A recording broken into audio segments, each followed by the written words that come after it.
Bonjour, bonsoir, selon l'heure dans laquelle vous nous suivez.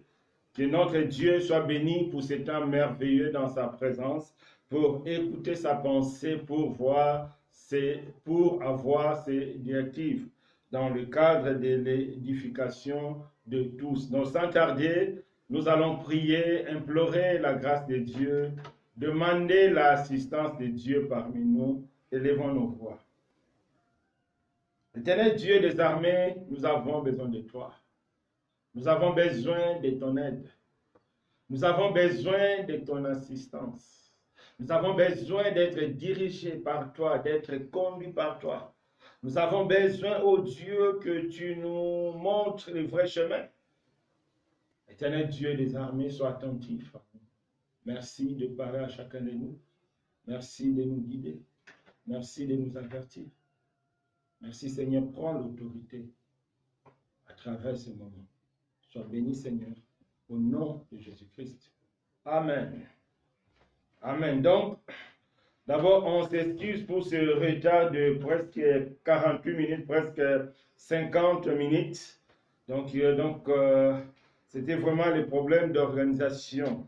En tout cas, on s'excuse beaucoup. Donc, notre étude biblique d'aujourd'hui aura comme thème Dieu est le maître de tout. Dieu est le maître de tout.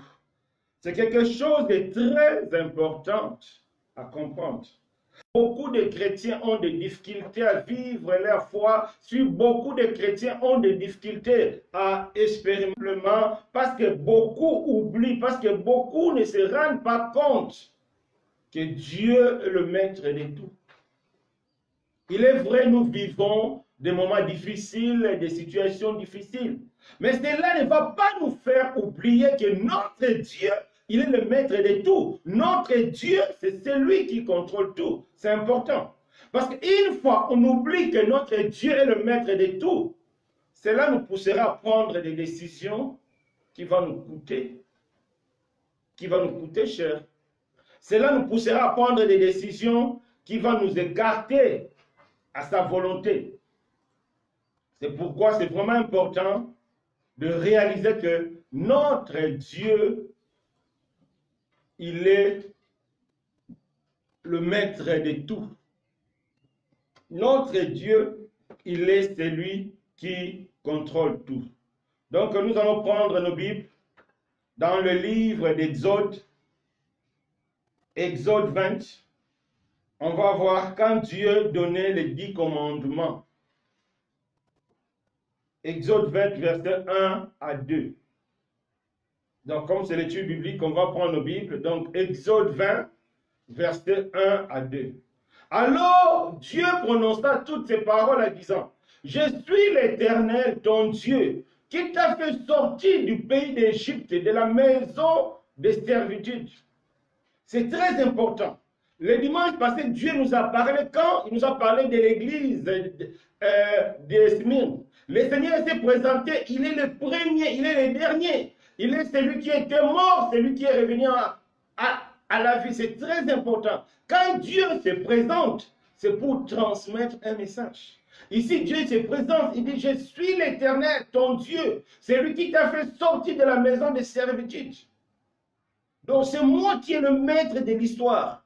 C'est moi qui ai tout tracé. Donc tu dois suivre. Si tu veux être bien, suis mes commandements, suis mes pas, suis ma volonté. C'est très important. Donc c'est Dieu qui contrôle tout.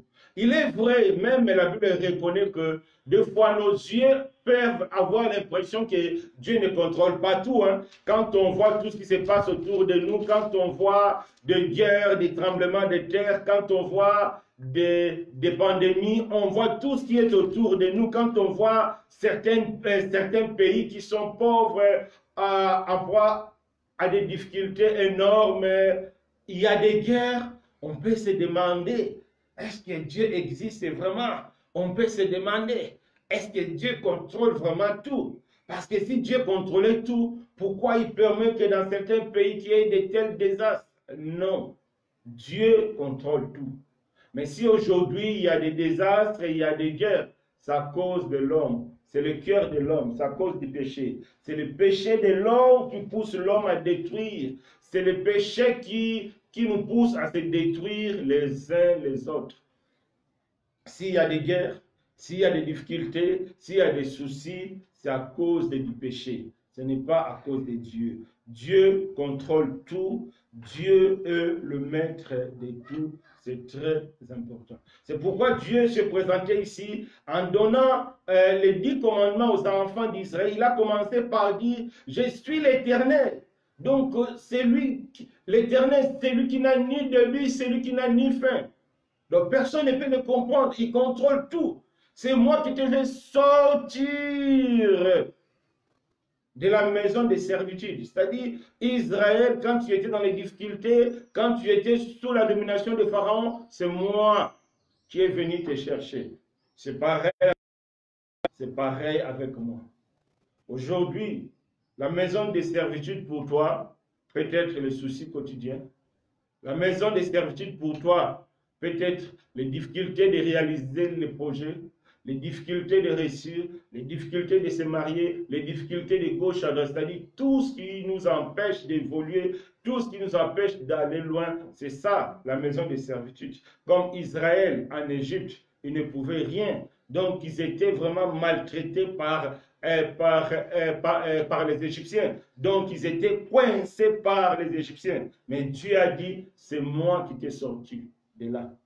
Donc c'est pareil pour toi, quel que soit ce que tu vis, quelles que soient les conditions dans lesquelles tu vis, quelles que soient les situations dans lesquelles tu es, crois que Dieu est le maître de tout. Dieu a la capacité de te délivrer, Dieu a la capacité de t'orienter différemment. C'est à nous de comprendre que c'est Dieu qui est le maître. Nous devons suivre Dieu. Nous devons faire sa volonté. Pourquoi? Je répète, si nous ne réalisons pas que Dieu est le maître de tout, cela nous poussera toujours à prendre des décisions qui seront contre nous après. Il y a certaines décisions que nous prenons. Aux yeux des hommes, nous trouvons que oui, c'est de bonnes décisions, ça fait partie de la vie. Non, mais parce que nous sommes chrétiens, ce sont des décisions qui vont à l'encontre de nos intérêts. Par exemple, le cas d'Abraham et Sarah. Dieu a promis à Abraham un enfant. Mais quand Dieu a promis à Abraham un enfant, Dieu savait que Sarah était stérile. Hein? Dieu savait. Quand Dieu a choisi Abraham, Dieu savait qu'Abraham était vieux. Dieu savait que Sarah était stérile. Dieu savait tout ça. Mais Dieu a donné quand même promesse. Pourquoi Dieu a donné la promesse à Abraham? Parce que Dieu savait que c'est lui qui est le maître de tout. Dieu savait que c'est lui qui contrôle tout.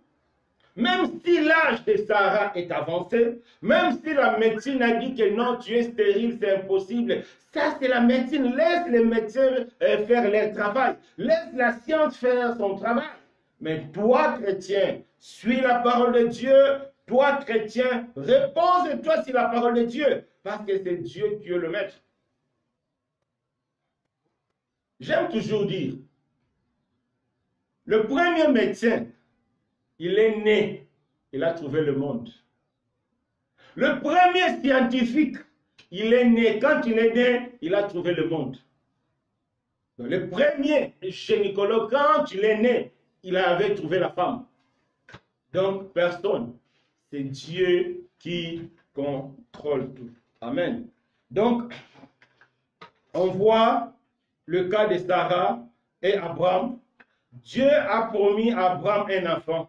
Mais Abraham a dit que non, c'est là tardé. Et Sarah a dit que oui, c'est vrai, Dieu t'a promis, mais moi, je suis stérile. Alors, Sarah a eu une mauvaise décision sur le plan spirituel.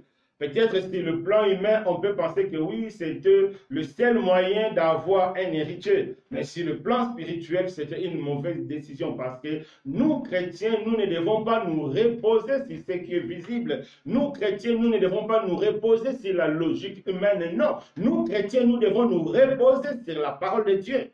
C'est pourquoi la Bible dit, sans la foi, on ne peut pas être agréable à Dieu. On voit les cas de Sarah et d'Abraham. Sarah a donné à Abraham une solution.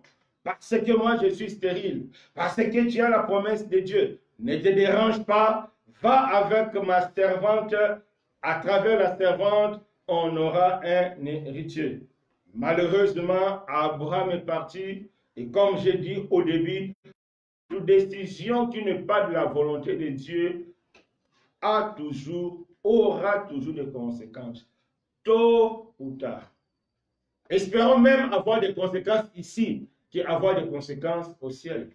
Toute décision qui n'est pas dans la volonté de Dieu aura toujours des conséquences. Si ce n'est pas sur la terre, c'est au ciel. Vaut mieux avoir même des conséquences ici, parce qu'ici, on a la possibilité de corriger, mais au ciel, c'est fini. Et quand Abraham est parti vers la servante de Sarah, bien sûr, ils ont eu un enfant, Ismaël, mais nous connaissons tous la suite. Comment cela a causé des problèmes à Sarah. Il y a peut-être une réalité là que les gens refusent. Donc Dieu était dans l'obligation de bénir aussi Ismaël. Donc la bénédiction qui était réservée pour Isaac, toute la bénédiction, et Dieu était dans l'obligation de passer ça aussi un peu à Ismaël, parce qu'Ismaël aussi est l'enfant d'Abraham. Donc on voit comment on peut gaspiller, et aujourd'hui, nous connaissons la conséquence. C'est jusqu'aujourd'hui, nous vivons ces conséquences. La guerre en Israël là-bas, Palestine, c'est des conséquences de cette décision, ces conséquences de ce que Sarah et Abraham ont fait. Jusqu'aujourd'hui, nous voyons des conséquences. Donc c'est très important, mes bien-aimés, nous devons rester dans la parole de Dieu. Même si nos yeux ne voient rien, même si nos mains ne touchent pas, ne prenons pas des décisions qui sont contre la parole de Dieu. Même si humainement parlant, cela peut présenter quelques avantages. Non, non, non, non. Ne cherchons pas des avantages visibles, mais cherchons d'abord à être conformes à la parole de Dieu. Amen. Deuxième cas, on voit les enfants d'Israël. Les enfants d'Israël, ils ont oublié. En Égypte, Dieu a fait des choses extraordinaires. En Égypte, Dieu a écrasé Pharaon. À l'époque, Pharaon était, c'est-à-dire, c'était les États-Unis de l'époque. Personne ne pouvait parler contre Pharaon, contre l'Égypte. Mais Dieu a écrasé l'Égypte pour les enfants d'Israël. Mais Dieu a fait encore quelque chose d'extraordinaire. Dieu a divisé la mer. Et la Bible dit, ils ont marché à pied sec. Donc quand les enfants d'Israël traversaient la mer, donc il y avait la poussière qui montait, il n'y avait pas la boue. Donc tout ça, c'est des choses extraordinaires. Mais malheureusement, les enfants d'Israël ont oublié tout ça. Ils ont oublié que Dieu est le maître de tout. Face aux géants, ils ont commencé à pleurer. Face aux géants, les enfants d'Israël ont refusé de posséder la terre promise. Ils ont préféré retourner en Égypte. Aujourd'hui, les géants sont les difficultés de chaque jour. Les géants sont des soucis de chaque jour. Les géants sont des moments, c'est-à-dire des moments pénibles qu'on peut passer. Les géants sont des échecs. On peut perdre le travail. On peut échouer en classe. On peut tomber malade. On peut avoir c'est-à-dire des choses qui ne nous arrangent pas humainement parlant. Tout ça, ça représente des géants. Mais face à tout cela, nous ne devons pas reculer, mes bien-aimés. Mais nous devons faire confiance à Dieu. Nous devons réaliser que Dieu est le maître de tout. C'est ce que Dieu a rappelé aux enfants d'Israël. Ça fait 10 fois vous avez péché contre moi. C'est-à-dire, c'est un peuple qui oublie vite. Donc, ils ont oublié tout ce que Dieu a fait dans le désert. Ils ont oublié tout ce que Dieu a fait en Égypte. Mais face aux géants, entre nous, soyons quand même sérieux. Entre le fait de diviser la mer et de faire la guerre aux géants, quel est le problème qui semble quelle est la situation qui semble impossible aux yeux des hommes? C'est diviser la mer. Mais si votre Dieu a divisé la mer, c'est seulement face aux géants. Est-ce que c'est seulement pour le mariage que toi tu vas pécher? Est-ce que c'est seulement pour le travail que toi tu vas pécher? Est-ce que c'est seulement à cause de l'argent que toi tu vas pécher? Est-ce que c'est seulement à cause des voyages que toi tu vas pécher? Non. Notre Dieu est le maître de tout. Faisons confiance à Dieu. Il est le maître. Il est le maître. C'est comme encore le cas des disciples dans la barque avec le Seigneur. Quand les vagues ont commencé, les disciples criaient, ils avaient eu peur. Et pourtant, ils étaient avec Jésus, le Seigneur, le Seigneur. Ils étaient avec Dieu qui a pris la chair humaine. Au lieu de faire confiance, mais ils ont pensé qu'il allait périr. Comment le Créateur peut être tué par sa création? C'est impossible. Tout ce que nous voyons, tout ce que nous désirons, tout ce qu'on peut être touché, c'est la création de Dieu. Donc c'est le Créateur qui est le maître. C'est le Créateur qui possède tout. Mais bien aimé, notre Dieu est le maître de tout. Et quand ils ont réveillé le Seigneur, et la Bible nous montre que comment le Seigneur a calmé la situation. Parce que il est le maître. Il a calmé la situation. Donc, on peut prendre nos Bibles dans le livre de Matthieu, Matthieu 8, à partir du verset 23 jusqu'à 27. Donc, Matthieu 8, verset 23 jusqu'à 27. Il monta dans la barque et ses disciples le suivirent. Et voici s'élevèrent sur la mer une si grande tempête que la barque était couverte de flots. Et lui, il dormait. Les disciples s'étaient approchés, le réveillèrent et dirent, Seigneur, sauve-nous, nous périssons. Il leur dit, pourquoi avez-vous peur, gens de peu de foi? Alors il s'éleva, menaçant les vents et la mer, il eut un grand calme. Ces hommes furent saisis d'étonnement. Qu'est-ce que celui-ci disait-il, à qui obéissent même le vent et la mer? Après, les disciples étaient étonnés. Après, ils se sont rendus compte que effectivement, on est avec le Créateur. On est avec le Fils de Dieu. Donc, nous ne devons plus avoir peur. Parce qu'eux-mêmes, ils ont vu comment le Seigneur a calmé la tempête.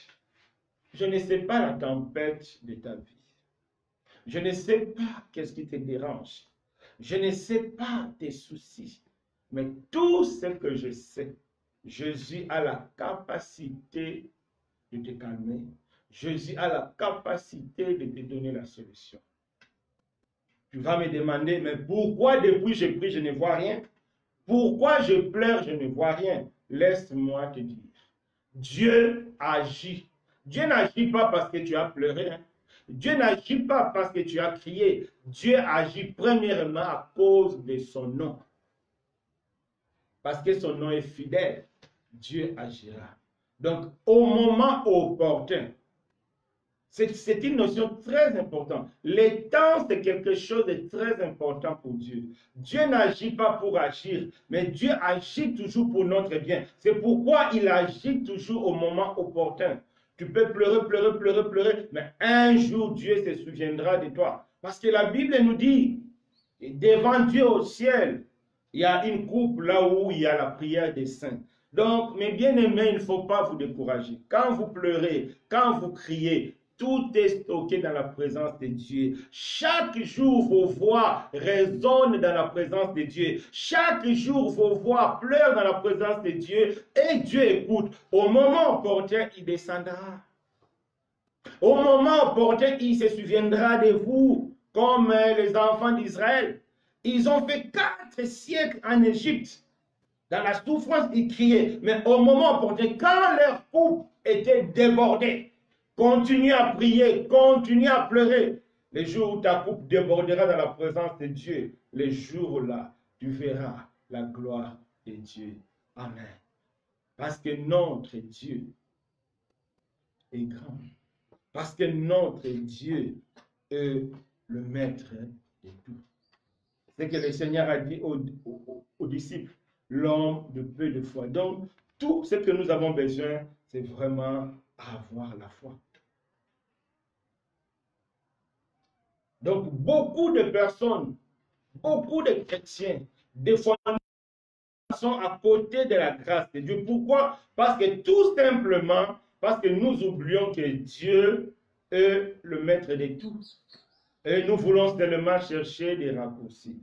Des raccourcis, c'est quoi? Les raccourcis, c'est vouloir faire des choses selon notre propre volonté, vouloir faire des choses selon notre propre intelligence. Donc, vouloir façonner des choses selon ce que nous voulons. C'est ça les raccourcis. Non, Dieu n'est pas d'accord avec les raccourcis. Les raccourcis n'apportera rien dans notre vie, sinon de difficultés. Quand on oublie que Dieu est notre maître, c'est là, ça nous pousse à chercher des raccourcis. Et écoutons ce que Dieu dit dans sa parole. Comme c'est l'étude biblique, prenons nos Bibles. Jérémie 2. Prenons le livre de Jérémie.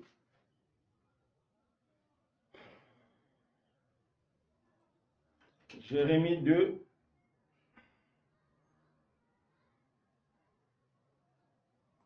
Jérémie 2, verset 13. On va lire. Jérémie 2, verset 13. Écoutons la parole de l'Éternel. Écoutons la voix de Dieu. Car mon peuple a commis un double péché. Ils m'ont abandonné, moi qui suis une source d'eau vive, pour se creuser des citernes crevassées qui ne retiennent pas d'eau. Ici, le Seigneur dit à son peuple que mon peuple a commis un double péché. Le premier péché, c'est quoi? Parce qu'ils n'ont pas fait confiance à Dieu, ils ont abandonné Dieu. Le deuxième péché, c'est quoi? Parce qu'ils ont créé des solutions. Eux-mêmes, ils ont imaginé des solutions. Eux-mêmes, ils ont imaginé des chemins. Donc aujourd'hui, nous comprenons que quand nous abandonnons Dieu, quand nous créons nous-mêmes nos propres chemins, quand nous créons nous-mêmes nos propres solutions, c'est un péché.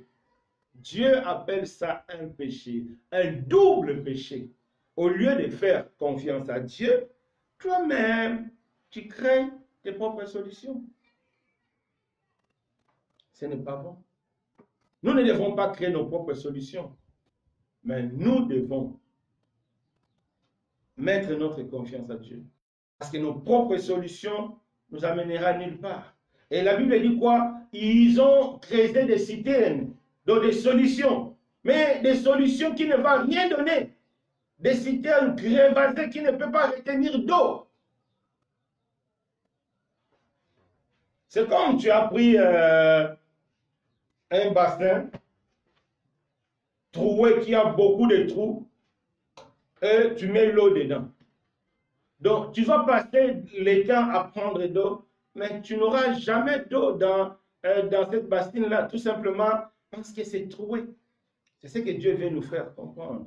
Donc, nous devons vraiment faire très attention. Parce que des fois, nous avons l'impression que le mensonge va plus nous aider que la vérité. C'est faux, bien aimé. Le mensonge ne va pas plus nous aider que la vérité. Parce que nous sommes chrétiens. C'est différent. Nous ne sommes pas des païens. Un païen n'a que ce qui est devant lui. Un païen n'a que le monde. Mais un chrétien, non. Un chrétien, c'est celui qui est créé en Christ pour pratiquer les bonnes œuvres que Dieu a préparées d'avance. Donc, une fois tu deviens chrétien, tu entres, donc Dieu a déjà préparé des choses pour toi, des choses que tu vas mettre en pratique.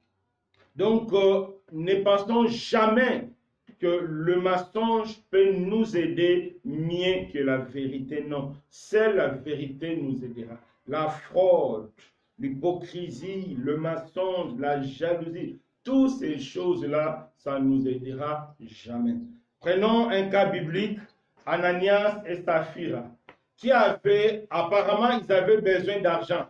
Mais au lieu de chercher l'argent dans la vérité, eux, ils veulent pratiquer le mensonge. C'est une histoire que tout le monde connaît. Donc, on va prendre nos Bibles dans le livre des Actes des Apôtres. Actes des Apôtres, verset 5. Actes des Apôtres, verset 5. Actes des Apôtres, chapitre 5.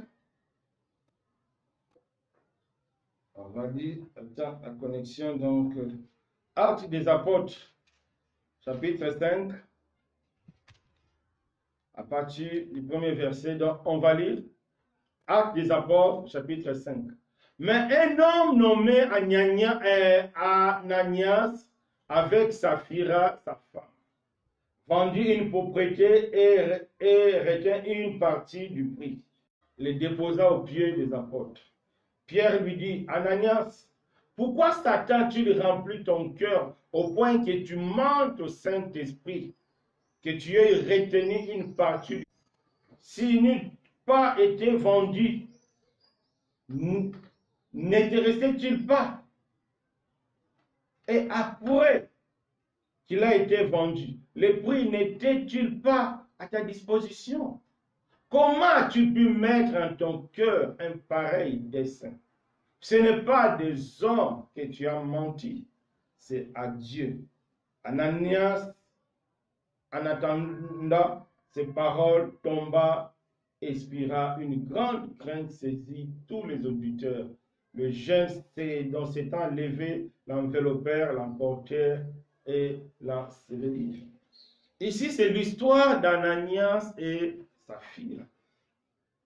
À l'époque, dans la première communauté chrétienne, parce qu'ils étaient vraiment dans l'amour du Seigneur, parce qu'ils vivaient vraiment la parole de Dieu, contraire à nous aujourd'hui. C'est vrai, aujourd'hui, vraiment, nous devons faire beaucoup d'efforts pour que nous soyons comme l'Église primitive, pour que nous soyons comme les premiers chrétiens. Des fois, on se demande, mais pourquoi Dieu ne se manifeste plus comme dans la Bible? Tout simplement parce qu'on n'est plus pareil. On est la méchanceté, beaucoup de choses dans nos assemblées, beaucoup de choses dans nos cœurs. C'est ça qui bloque la grâce à tout vomir pour vraiment vivre une nouveauté de vie. Amen. Donc, Ananias et Saphira, ils ont vendu une partie, ils ont vendu leur champ. Comme tout le monde, ils avaient cette habitude-là, quand tu vends quelque chose, tu viens déposer l'argent dans l'assemblée, c'était pour le besoin de tout le monde. Et aussi, ils ont eu cette pensée-là de venir déposer l'argent dans l'assemblée. Maintenant, ils ont vendu, c'était leur parcelle, c'est leur argent. S'ils avaient besoin d'argent, ils devaient seulement enlever une partie et venir donner à Pierre une partie tout en disant que oui, on a vendu à 1000 euros, mais on a un peu de soucis à la maison, c'est pourquoi on a gardé 300 euros.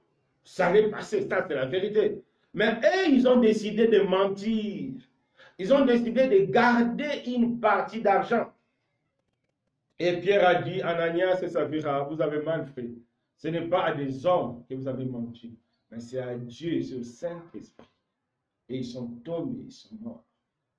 Le mensonge ne va jamais nous aider comme la vérité. La fraude ne va jamais nous aider comme la vérité. La tricherie ne va jamais nous aider comme la vérité. La vérité reste la vérité. Toute vérité n'est pas bonne à dire. Non, non, non, non. Toute vérité est bonne à dire. Il est vrai, beaucoup prendre ces passages-là.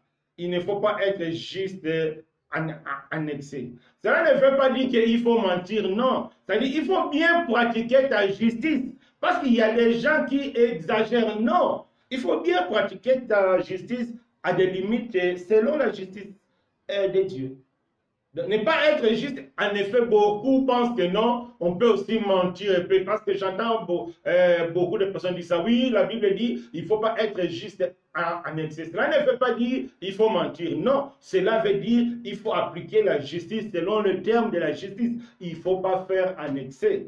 Dieu n'accepte jamais le mensonge. La Bible nous dit que Dieu ne change pas. Si depuis le jardin d'Éden, Dieu n'a pas accepté le mensonge, même avec Abraham, il n'a pas accepté le mensonge, avec Ananias et Saphira, ils n'ont pas accepté le mensonge. Pourquoi avec nous, Dieu va accepter le mensonge? C'est faux. Ça, c'est Satan qui nous infecte par des mauvaises paroles, des mauvaises interprétations. Non. Toute vérité est bonne à dire. C'est-à-dire, étant chrétien, il faut savoir que le mensonge n'est pas ton allié. Le mensonge n'est pas une solution. La fraude, tu vas te laisser, tu vas faire ceci pour faire plaisir à quelqu'un. Non, non, non, non, non. Ça, ce n'est pas une bonne chose. Je me rappelle, bon, j'aime trop dire aussi cette histoire-là, c'est triste. Un jour, une sœur m'a ramené, son ami dit que non, mon frère Alain, voici, ça c'est quelqu'un que nous voulons nous acheminer ensemble. Après, j'ai dit à la sœur, en tout cas, j'ai trouvé les gars courageux, il est sympa, il sait bien se battre. Mais malheureusement, c'est un vrai païen, un gros païen. Ce n'est pas possible, Dieu ne permet pas ça. La sœur a pris la fuite, elle a disparu. C'est une erreur. C'est une erreur. Parce que c'est la parole de Dieu. C'est très important. Prenons encore un autre cas. 2 Rois 5. 2 Rois 5. Et on va comprendre que le mensonge, ça ne va pas nous aider. Et on va comprendre pourquoi pour nous, le mensonge n'est pas important.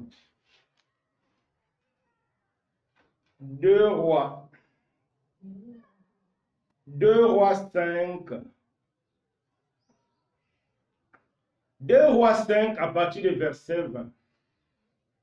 Géasi, serviteur d'Élisée, l'homme de Dieu, s'est dit en lui-même, voici mon maître a aménagé Naaman et Syrien, en n'acceptant pas de sa main ce qu'il avait apporté. L'Éternel est vivant. Je vais courir auprès de lui et j'en obtiendrai quelque chose. Et Géasi courut après Naaman. Naaman, le voyant courir après lui, descendit de son char pour aller à sa rencontre et dit, tout va-t-il bien? Il lui répondit, tout va bien. Mon maître te dit, voici, il vient d'arriver chez moi 2 jeunes gens de la montagne d'Éphraïm, d'entre les fils des prophètes. Donne pour eux, je t'ai pris 1 talent d'argent et 2 vêtements d'échange. Naaman dit, constant à prendre 2 talents, il les pressa et il essaiera 2 talents d'argent dans 2 sacs, donnant 2 habits de rechange et le fit porter devant Géasi par 2 de ses serviteurs. Arrivé à la colline, Géasi les prit de leurs mains et les déposa dans la maison et il renvoya ces gens qui partirent. Puis il alla se présenter à son maître. Élisée dit, d'où viens-tu, Géasi? Il répondit, ton serviteur n'est allé ni côté ni d'un autre. Mais Élisée lui dit, mon esprit n'était pas absent lorsque cet homme a quitté son char pour venir à ta rencontre. Est-ce que c'est le temps de prendre? La lèpre de Naaman s'attachera à toi et à ta peau. Élisée avec une... Ici, c'était l'histoire de Naaman. Naaman, le Syrien, était lépreux. On avait dit, allez en Égypte là-bas et allez en Israël, il y a un prophète de Dieu qui va te guérir. Quand Naaman est venu en Israël, le prophète de Dieu l'a guéri. Mais Naaman a donné le présent. Oui, parce que tu m'as guéri, parce que ton Dieu est puissant, prends le présent. Élisée a refusé. Même aujourd'hui, On n'est pas dans l'obligation de prendre tout le présent. Non, non, non. Parce que le travail que nous faisons, ce n'est pas un échange. Tout ce que nous faisons, c'est la grâce de Dieu. Si Dieu t'a donné les dons de guérison, les dons de miracles, c'est pour sa gloire. Ce n'est pas un moyen de gagner. La fois passée, on a compris qu'une erreur, c'est quand on se trompe d'objectif. Nous ne devons pas nous tromper des objectifs. Si Dieu nous donne les dons, c'est pour notre bien, c'est pour sa gloire. Donc, c'est très important. Donc, Élisée avait refusé de prendre des choses chez Naaman, mais son serviteur, il est parti en cachette. Il est parti voir Naaman. Il a dit à Naaman, ah, Élisée m'a envoyé. Il y a maintenant des gens qui sont venus chez lui, ils ont besoin de ceci et de cela. Il pensait gagner sa vie avec le mensonge. Il pensait gagner sa vie avec la fraude. Il pensait gagner la vie avec la tricherie, mais ça n'a pas marché. C'est très important, mes bien-aimés. Il y a une réalité que nous ne devons jamais oublier. Nous, chrétiens, nous sommes soumis à la rigueur de Dieu. Ne suivons pas les païens parce que nous ne sommes pas des païens. Nous sommes différents avec le païen. Pourquoi nous sommes différents avec le païen? Il faut... Une fois tu es devenu chrétien, ta vie, c'est ce que Dieu a prévu pour toi. C'est pourquoi la volonté soit faite sur la terre comme au ciel. Donc quand tu deviens chrétien, ton objectif, ce n'est plus de créer des processus, de créer des choses, non. Notre objectif, c'est de tout faire pour entrer dans le plan de Dieu. Quand tu deviens chrétien, Dieu prévoit tout pour toi. Bien sûr, on va étudier, on va travailler, on va se chercher de gauche à droite. Mais dans ces recherches-là de gauche à droite, si nous sommes chrétiens, c'est l'Esprit de Dieu qui va nous conduire pour arriver là où Dieu a prévu pour nous. La Bible dit, personne ne peut recevoir quelque chose sur la terre si ce n'est ce que Dieu a donné. Et quand tu deviens chrétien, c'est Dieu qui te donne. Mais aux yeux des hommes, on aura l'impression comme... j'ai beaucoup étudié, c'est à cause de mon diplôme que oui, je suis ministre, je suis docteur, je suis X. Oui, ça c'est aux yeux des hommes. En réalité, ton diplôme n'est qu'un moyen que Dieu a utilisé pour que tu arrives là où Dieu a prévu pour toi. Parce que tu es un enfant de Dieu.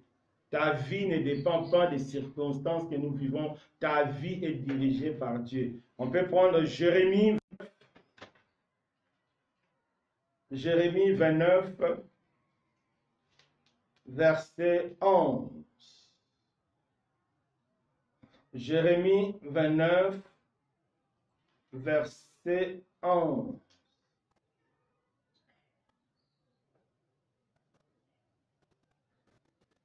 Jérémie 29, verset 11, on va lire. Car je connais les projets que j'ai formés pour vous, dit l'Éternel, les projets de paix, non de malheur, afin de vous donner un avenir et de l'espérance. C'est la volonté de Dieu que tu aies un avenir et de l'espérance.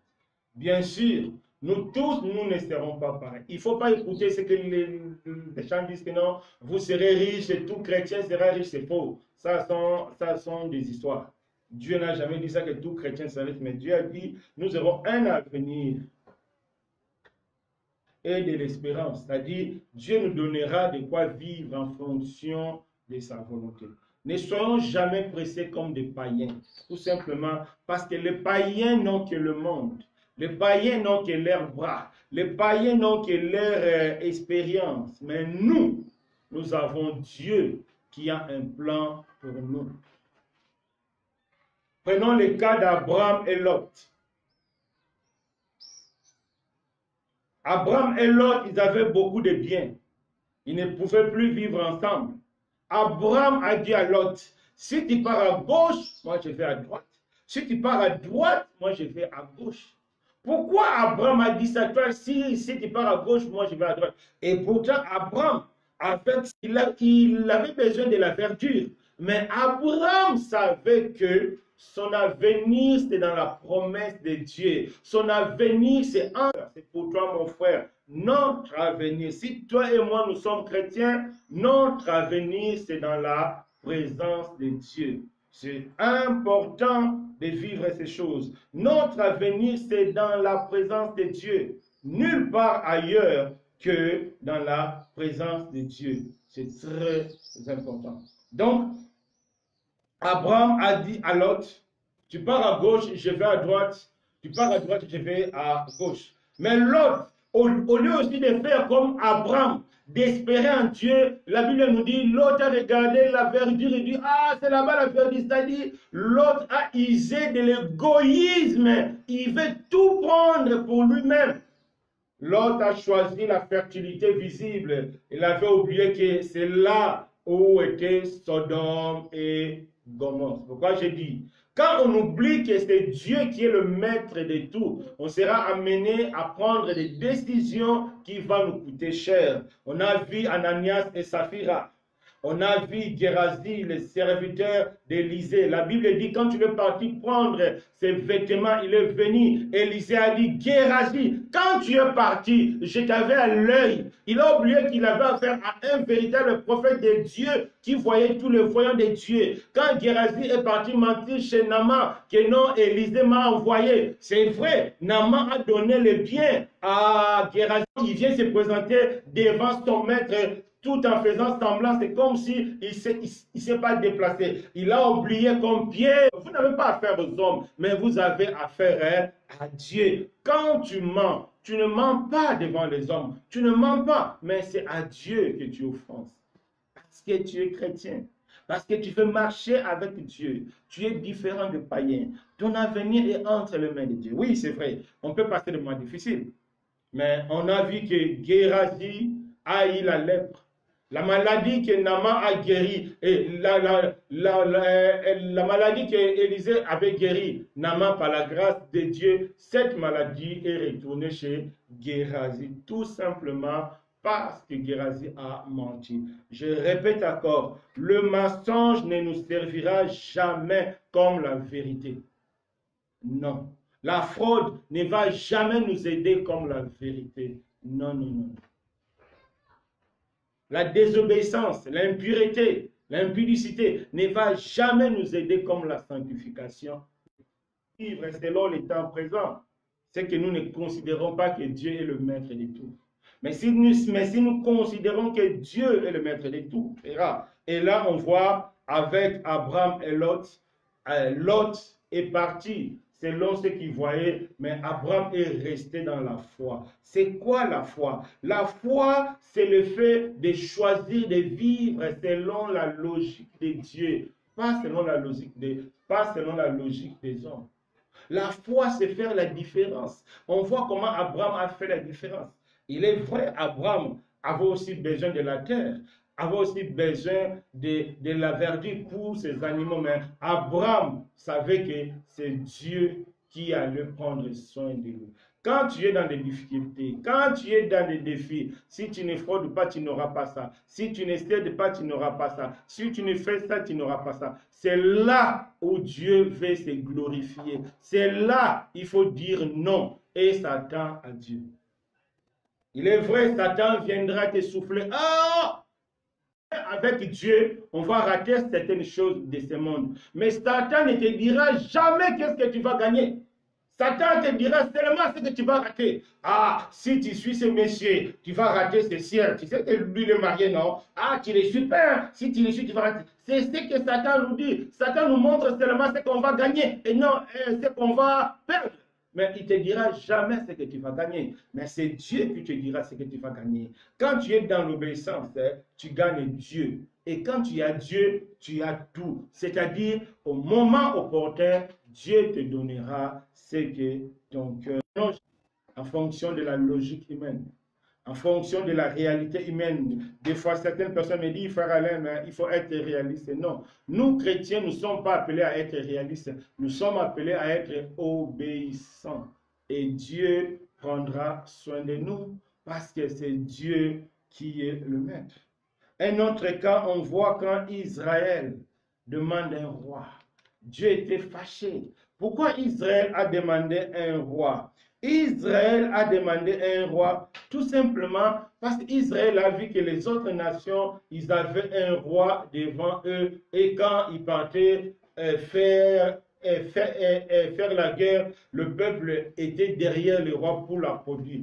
Et pourtant, Israël avait oublié que c'est Dieu qui était son roi. Et Israël a commis une erreur de demander un roi. C'est-à-dire, Israël refuse d'être guidé par Dieu. Des fois, c'est ce que nous faisons. Nous refusons de conduire nos projets selon Dieu. Nous refusons de nous comporter selon Dieu tout en disant que oui, je vais bien, mais il y a des réalités. Si je ne cède pas, peut-être c'est l'unique occasion. Je n'aurai plus quelqu'un. L'âge avant. C'est ce que nous écoutons de gauche à droite. Non! Dans le plan de Dieu, il n'y a pas question d'âge. Dans le plan de Dieu, il n'y a pas question de posséder. Quand Dieu a choisi Abraham, mes bien-aimés, Dieu choisissant Abraham, il savait que Sarah était stérile. Dieu savait ça. Mais Dieu savait que la stérilité, ça ne veut rien dire devant sa puissance. C'est le même Dieu qui a fait une femme féconde, c'est le même Dieu aussi qui a fait une femme stérile. Donc Dieu n'a qu'à faire ça, tu deviens stérile, il n'a qu'à faire ça, tu deviens féconde. C'est ça Dieu. C'est pourquoi Dieu ne se presse pas. Parce que la Bible dit, Dieu nous donne une nouvelle jeunesse. Ne regarde pas ton âge. Dieu ne compte pas l'âge comme toi et moi nous comptons l'âge. Dieu ne compte pas l'argent comme toi et moi nous comptons l'argent. Non. Dieu compte l'argent en fonction de ce qu'il a à faire, en fonction de ce qui, du plan merveilleux qu'il a fait pour toi. Quand on voit le cas de Joseph, il est devenu premier ministre. Pourquoi? Parce que Joseph a pris la décision de marcher selon Dieu. Donc, mes bien-aimés, c'est vraiment important de ne plus vivre comme le païen, de ne plus céder comme le païen, de ne plus formuler les projets comme le païen, mais de faire selon la volonté de Dieu, tout simplement parce que Dieu est le maître de tout. Peut-être tu es stérile, je ne sais pas, mais ne va pas chez les marabouts.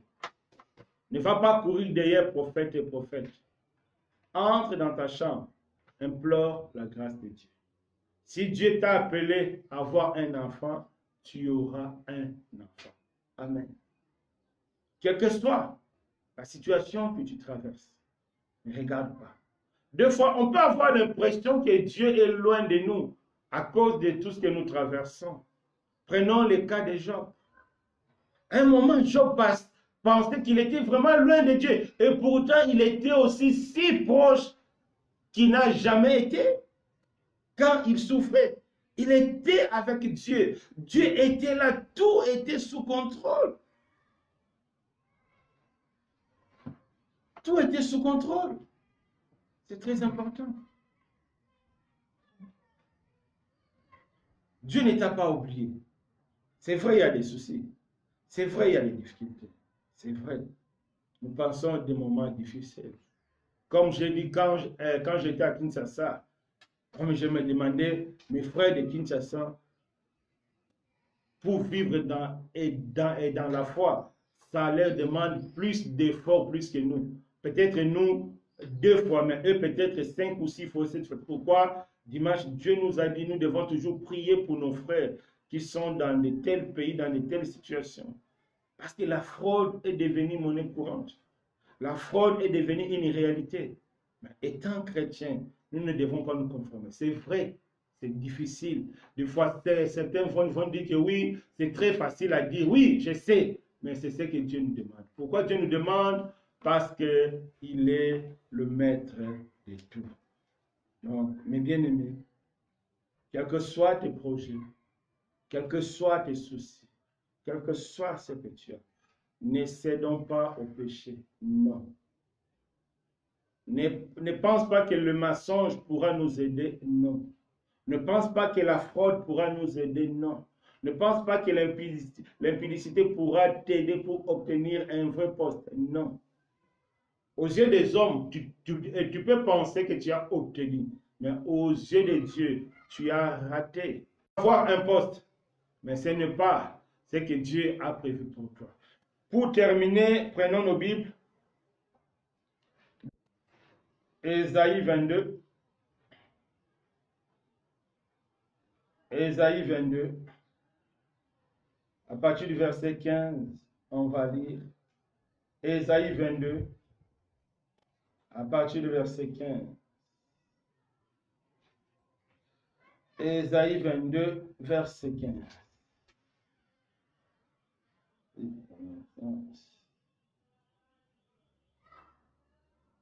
Ésaïe 22, verset 15, on va lire. Ainsi parle le Seigneur, l'Éternel des armées. Va vers ses courtisans, vers Shebna, gouverneur du palais. Qui as-tu à toi ici? Qui as-tu ici que tu creuses ici un sépulcre? Il se creuse un sépulcre pour la hauteur. Il se taille une demeure dans le roc. Voici l'Éternel te lancera d'un jet vigoureux.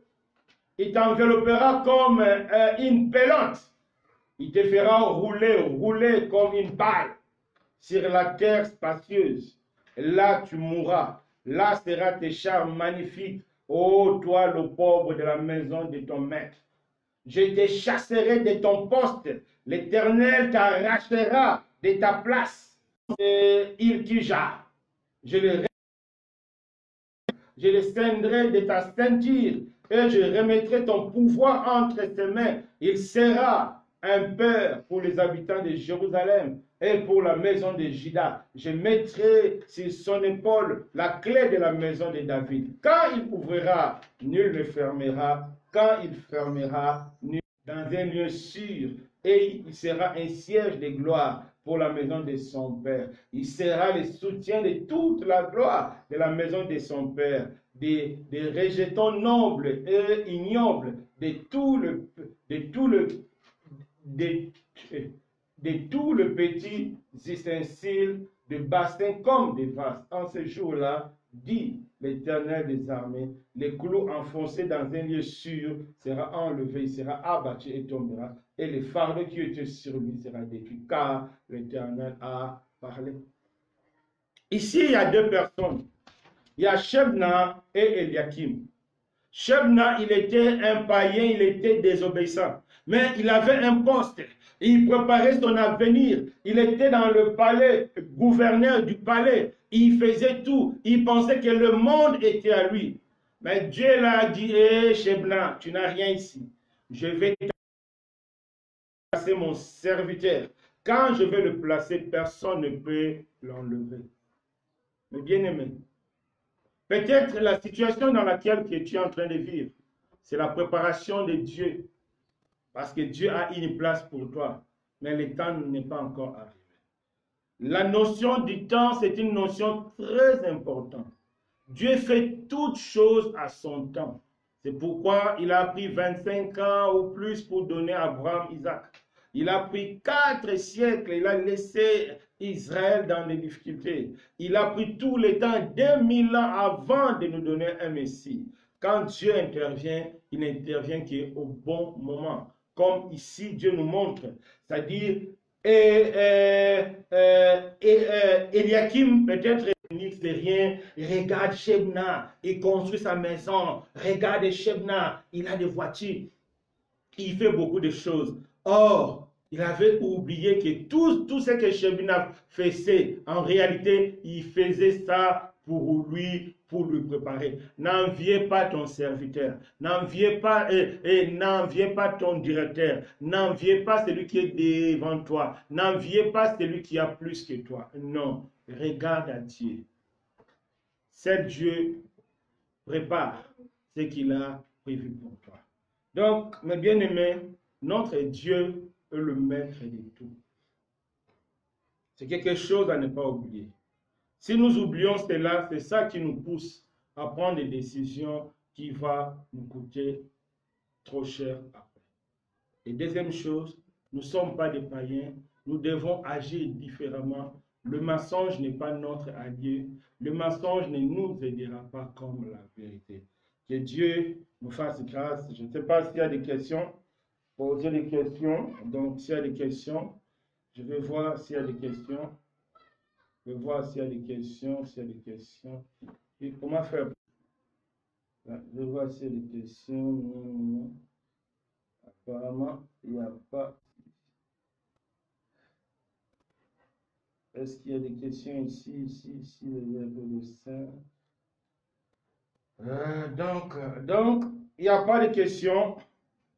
En tout cas, mes bien-aimés, retenons ça bien, que notre Dieu, il est le maître de tout. Faisons confiance à lui. Il est le maître des temps, il est le maître des circonstances. N'envions pas le païen. N'agissons pas comme le païen. Mais nous, nous avons Dieu. Au moment opportun, notre Dieu agira parce qu'il est fidèle. La Bible dit, le dessein de Dieu s'accomplira. Les temps, tout ça, Dieu est le maître de tout ça. Je t'en supplie par la compassion du Christ. Quitte les chemins du mensonge, de la fornication, de la fraude, de l'impudicité. Quittons tout ça. C'est pour nous bloquer. C'est pour nous freiner. Embrassons la sanctification, sans laquelle nul ne verra Dieu. Avec la sanctification, c'est la vie éternelle assurée. Avec la sanctification par la foi, c'est la grâce de Dieu qui nous assurera ce que Dieu a prévu pour toi. Tu es enfant de Dieu. Espère en Dieu, crois en Dieu et tu verras la gloire de Dieu. Amen. Donc, on va prier. Éternel Dieu des armées, merci pour ta grâce à travers ce moment. Tu nous as parlé, tu nous as édifié, tu nous as montré que tu es le maître de tout. Tu nous as montré que c'est toi. Il est vrai, nous commettons des fautes dans notre manière d'agir. Il est vrai, des fois, nous suivons les hommes. Aujourd'hui, tu nous as dit de ne regarder que Jésus, rien que Jésus, c'est lui qui est la solution. Que sois béni, Seigneur. Merci pour cette exhortation. Fais-nous grâce, ô Dieu, de vivre conformément à ta volonté. Merci, Seigneur, au nom de Jésus. Amen. Donc, merci beaucoup. On se verra dimanche à midi comme d'habitude. Que Dieu vous bénisse. Parce qu'il n'y a pas de questions. Est-ce qu'il y a une question encore? Voir si quelqu'un a posé la question.